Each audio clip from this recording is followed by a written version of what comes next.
नमस्ते छात्रों। पिछले वीडियो में हमने देखा था वारे हमदर्द यह पाठ्यांश। इस पाठ्यांश का अगला हिस्सा मैं आज आपको बता रहा हूँ और उस पाठ्यांश का अगला हिस्सा है, देखिए ध्यान दीजिए, वारे हमदर्द घनश्याम अग्रवाल द्वारा लिखित वारे हमदर्द। इस हास्य व्यंग्य निबंध में घनश्याम अग्रवाल जी ने हमदर्दी जताने वाले कभी कभी पीड़ादायी साबित होते हैं, इसका मार्मिक शब्दों में वर्णन किया है। हमने देखा कि लेखक पूंजीवादी और समाजवादी अर्थव्यवस्था पर भाषण सुनकर आ रहे थे और तभी अचानक से उनकी दुर्घटना हो जाती है। लोग इंसानियत जताते हुए लोग उन्हें वहां से उठाते हैं और सीधे सार्वजनिक अस्पताल के प्राइवेट वार्ड में भर्ती करवा देते हैं। ऐसी स्थिति में वो बेहोश की अवस्था में है और जब उन्हें होश आता है तब वो देखते हैं कि उनके आजू बाजू में इर्द गिर्द परिचित अपरिचित लोग उन्हें दिखाई देते हैं। सबके चेहरे पर उत्सुकता उन्हें दिखाई देती है और उनकी एक टांग टूटी हुई है और जो टांग टूटी हुई है वो रेत की थैली के सारे एक स्टैंड से लटक रही है और सभी व्यक्ति उत्सुकता से उनकी ओर देख रहे थे। यहाँ तक हम पहुंचे थे। अभी लेखक को इस बात की चिंता होती है कि अरे भाई, अभी तो मैं सार्वजनिक अस्पताल में भर्ती हो चुका हूं और अभी ढेर सारे लोग मुझे हमदर्दी जताने के लिए यहाँ पर आएंगे और इस स्थिति में मेरा आराम हराम कर देंगे। और आराम हराम होने के उपरांत लेखक अगला विचार करते हैं कि अभी वह मुझे चैन की सांस लेने नहीं देंगे, यहाँ तक कि उनकी इतनी भीड़ बढ़ जाएगी कि मुझे बहुत परेशानी उठानी पड़ेगी। ध्यान दीजिए, हम इस पड़ाव तक पहुंचे थे। आगे देखिए, अगले पड़ाव पर हम चाहते हैं और अगले पड़ाव पर लेखक बताते हैं, दर्द के मारे तो मरीज को वैसे ही नींद नहीं आती। बहुत दर्द होता है और दर्द के मारे मरीज को वैसे ही नींद नहीं आती। यदि थोड़ी बहुत आ भी जाए तो ये आने जाने वाले लोग जो कुछ है, हमदर्दी जताने वाले लोग, उसकी नींद हराम कर देते हैं, खास करके वे लोग। तो हमदर्दी जताने के लिए कौन कौन आते हैं, देखिए ध्यान दीजिए। कुछ लोग ऐसे होते हैं जो केवल औपचारिकता निभाने के लिए आते हैं, औपचारिकता अर्थात दिखावा करने के लिए आते हैं। कुछ लोग ऐसे होते हैं जिन्हें मरीज से बिल्कुल भी हमदर्दी नहीं होती, वो केवल अपनी सूरत दिखाने के लिए आते, अपना चेहरा दिखाने के लिए आते कि नहीं भाई, तुम्हारी दुर्घटना हुई थी, उस समय हम आपसे मिलने के लिए आए थे। ऐसे में एक दिन लेखक ने तय किया कि आज भले कितने भी लोग क्यों ना आ जाए, पर लेखक अपनी आंखें बिल्कुल भी नहीं खोलेंगे। लेखक अपनी आंखें बंद करके पड़े रहेंगे, बिस्तर पर सोए रहेंगे। और उसी समय पर लेखक के दफ्तर के एक बड़े बाबू जी आते हैं, अफसर आते हैं और बड़े बाबू उन्हें सोया हुआ देखते हैं। बड़े बाबू को लगता है, अरे भाई, ये अगर सोया हुआ है, ये अगर जागा हुआ होता तो वह मुझे देखता और उसे पता चलता कि नहीं, अरे मैं भी इन्हें देखने के लिए गया था अस्पताल में, परंतु इन्होंने तो अपनी आंखें बंद कर ली है, ये तो सोए हुए हैं। इसीलिए उस बड़े बाबू ने लेखक को जगाने की कोशिश की, यहां तक कि उन्हें हिलाया, फिर भी वह जागे नहीं। और आखिर में उस बड़े बाबू ने लेखक की जो टांग टूटी हुई थी, उस टूटी हुई टांग को जोर से दबाया और दबाने का परिणाम यह हुआ कि लेखक दर्द के कारण चीख कर लेखक ने अपनी आंखें खोल दी। और फिर वह बड़े अफसर बड़े बेहया ढंग से कहने लगे कि अब दर्द कैसा है। देखिए, लेखक आगे चलकर इन आने जाने वाले लोगों के संदर्भ में बताना चाहते कि ये मोहल्ले वाले जो लोग होते हैं वो बड़ी फुर्सत से आते हैं। जब भी फुर्सत उन्हें मिलेगी, जब भी मौका मिलेगा ना, ऐसे समय पर वे वहां पर मिलने के लिए आते हैं। एक दिन लेखक को मिलने के लिए उनके मोहल्ले की सोनाबाई आई और सोनाबाई अपने 4 बच्चों को साथ लेकर आई। देखिए ध्यान दीजिए, बड़ा महत्वपूर्ण हिस्से पर आ रहे हैं कि लेखक की पड़ोसन जो कुछ है सोनाबाई, वो सोनाबाई लेखक से मिलने के लिए अस्पताल में आई और उसके साथ 4 उसके छोटे छोटे बच्चे। वो चारों बच्चे वहां पर आए और वो सोनाबाई इस प्रकार से लेखक को दिखाने लगी कि देखो देखो, ध्यान दीजिए, सोनाबाई अपने 4 बच्चों के साथ आई तो लेखक को लगा कि आज फिर कोई दुर्घटना होगी। ये उपसर्ग युक्त शब्द है और इसमें दु जमा घटना और इसकी संधि भी दुह जमा घटना विसर्ग संधि होती। आते ही उन्होंने मेरी ओर इशारा करते हुए बच्चों से कहा, ये देखो चाचा जी। उनका अंदाज कुछ ऐसा था कि मानो वह चिड़ियाघर दिखाने के लिए अपने बच्चों को लेकर आई है और बता रही है, देखो ये बंदर। तो इस प्रकार से लेखक ने यहाँ पर हास्य व्यंग्य शैली में वर्णन किया हुआ है। देखो, सोनाबाई के बच्चे उस अस्पताल में खेलने लगे। देखो, एक कुर्सी पर चढ़ा तो दूसरा मेज पर। सोनाबाई के बच्चे वहां पर शरारत करने लगे।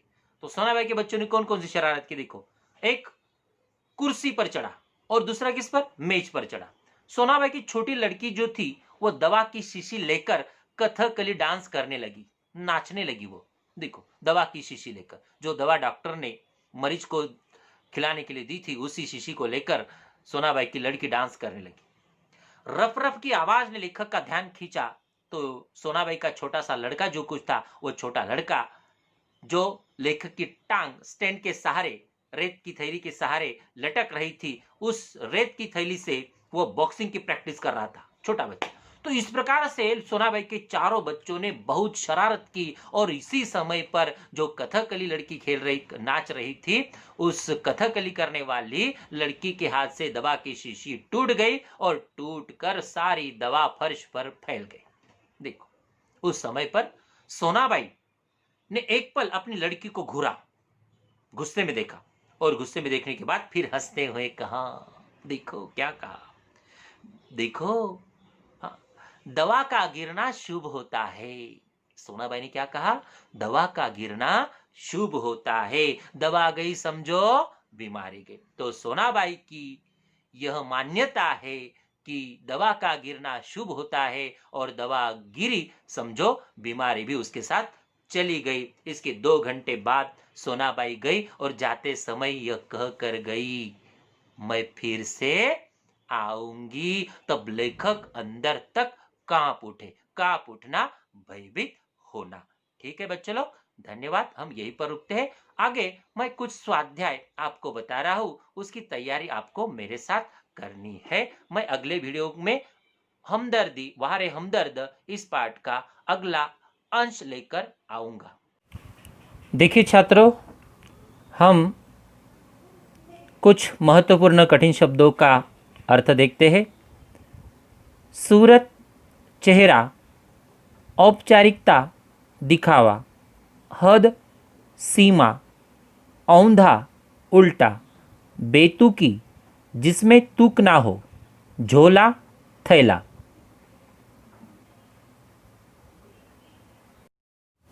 अब कुछ महत्वपूर्ण कृतियां।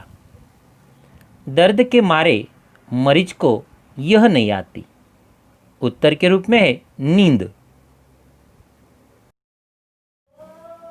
अगली कृति, मरीज से मिलने के लिए आने वाले लोगों की विशेषताएं। 1. ये लोग सिर्फ औपचारिकता निभाने आते हैं। 2. इन्हें मरीजों से हमदर्दी नहीं होती। 3. मोहल्ले वाले अपनी फुर्सत से आते हैं। 4. ये केवल सूरत दिखाने आते हैं। इस प्रकार से यह है मरीज से मिलने के लिए आने वाले लोगों की विशेषता। अगली कृति, लेखक ने यह तय किया, मैं आंख नहीं खोलूंगा, चुपचाप पड़ा रहूंगा।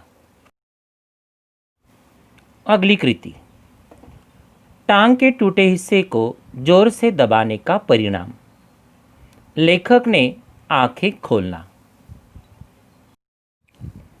अगली कृति, बच्चों लोग आप मेरे साथ साथ बोलोगे तो आपकी परीक्षा की अच्छे से तैयारी हो जाएगी। आपको स्क्रीन पर कृति दिखाई दे रही है। देखिए, अस्पताल में आए सोनाबाई के बच्चों की शरारतें। एक बच्चा कुर्सी पर चढ़ गया, दूसरा बच्चा मेज पर चढ़ गया, एक लड़का टांग के साथ लटकी थैली पर बॉक्सिंग की प्रैक्टिस करने लगा। सोनाबाई की छोटी लड़की दवा की शीशी लेकर कथकली डांस करने लगी। इस प्रकार अस्पताल में आए सोनाबाई के बच्चों ने शरारतें की। अगली कृति देखिए, दवा गई समझो यह गई। बीमारी, जहां अनेक प्रकार के पशु पक्षी रखे जाते हैं वह स्थान। चिड़ियाघर। बच्चों लोग अब कुछ व्याकरण की कृतियाँ देखते हैं। उपसर्ग युक्त शब्द अपरिचित, अ जमा परिचित, दुर्घटना, दु जमा घटना, परमात्मा, परम जमा आत्मा, हमदर्दी, हम जमा दर्दी। शब्द ज्ञान। वचन बदल, बेटा बेटी, टांग टांगे, दुर्घटनाएं दुर्घटना, हिस्सा हिस्से। लिंग पहचान। दिन पुल्लिंग, नींद स्त्रीलिंग, फुर्सत स्त्रीलिंग, वक्त पुल्लिंग। समानार्थी शब्द। नींद निद्रा, आँख नयन, दर्द पीड़ा, वक्त समय। विलोम अर्थी शब्द। सिर पैर, रोना हंसना, गलत सही, गुस्सा प्यार। बच्चों लोग अभी 2 अंक की कृति। स्वमत लेखन कीजिए। मरीज से मिलने जाते समय कौन कौन सी सावधानियां बरतनी चाहिए। इस स्वमत पर कुछ महत्वपूर्ण मुद्दों पर मैं आपको लेकर जा रहा हूँ। उन मुद्दों के आधार पर आपको यह लेखन की तैयारी करनी होगी। पहला मुद्दा, हमारी वजह से मरीज को कोई कष्ट न पहुँचे। मरीज को किसी प्रकार की तकलीफ नहीं होनी चाहिए। दूसरा मुद्दा, मरीज के पास छोटे बच्चों को नहीं लेकर जाना चाहिए, क्योंकि छोटे बच्चे शरारत करेंगे और शरारत के कारण मरीज को तकलीफ हो सकती है। मरीज के पास ज़्यादा देर तक नहीं बैठना चाहिए, क्योंकि ज़्यादा देर तक बैठने से मरीज को आराम करने के लिए समय नहीं मिल पाएगा। उसे आराम करने की जो बहुत आवश्यकता होती है, वो आवश्यकता उसकी पूर्ण नहीं हो पाएगी। मरीज के सामने नकारात्मक बातें नहीं करना चाहिए। हमेशा इतना ध्यान रखना चाहिए कि मरीज के सामने जाते समय आपको सकारात्मक ही विचार रखना चाहिए। इन सभी मुद्दों को आप बार बार मेरे साथ दोहराइए। आपके स्वमत की भी अच्छे से तैयारी हो जाएगी, यह मेरा वादा है। धन्यवाद। पाठ का आखिरी का अंश लेकर मैं फिर से आपके सामने आऊँगा वीडियो के माध्यम से। तब तक के लिए आपको धन्यवाद।